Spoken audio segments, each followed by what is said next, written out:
Just like any product you buy, you want to know how much it's going to cost you after you buy it to use it. There's the three different categories between gas, between wood, and between corn and pellet are going to change a little bit from style to style as far as how much they're going to cost to run. Now, natural gas is probably the most prominent in our area. We also have quite a bit of LP, but again, if you're looking at a gas fireplace or a gas stove or even a gas sensor, how much is it going to cost? Now, the average I use is 30,000 BTUs, and that's basically how much gas is going into the unit. How much is that going to cost you to use? So if you do the math on it, natural gas is roughly right now about 75 cents a therm, and LP $2.50 a gallon. Now again, that'll fluctuate and change up or down depending on what type of year it is, but let's just use those numbers to get a base. So if you have a natural gas fireplace that you're spending 75 cents a therm for, and you're using 30,000 BTUs, that calculates out to 23 cents an hour is what it's going to cost you.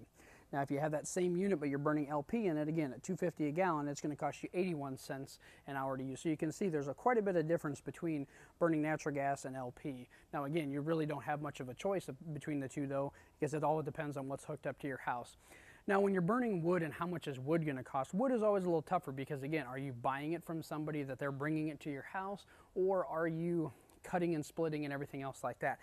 Now, if you're using LP, or if you're using all electricity out in the country, then cordwood can be a lot better alternative as far as, you know, getting it, cutting it, splitting it, stacking it, and going from there. Now, if you're in town and you're on natural gas, it's a little tougher to justify spending the extra money, you know, for wood.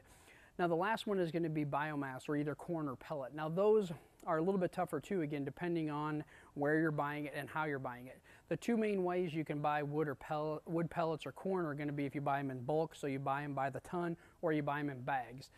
Corn is probably the one thing too. If you're a farmer out in the country, it's tough to say, you know, part of it I guess would be how much could you have sold the corn for instead of burning it.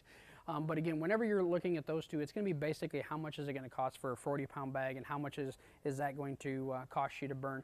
If you're burning in a pellet appliance on high, you're going to be usually going through a bag or two a day, or even a bushel or two of corn a day. So again, if you're buying pellets for $4.50 a bag, you're going to cost about $9 a day. If you're buying corn for, you know, somewhere between $7 and $9 a bushel, it's going to be costing you anywhere between $14 to $20 a day. So again, you can see why corn is not as popular to use anymore, because of the price has gone up so much as far as that goes. So again, natural gas is going to be the least expensive thing to heat with an area, and corn is probably the most expensive.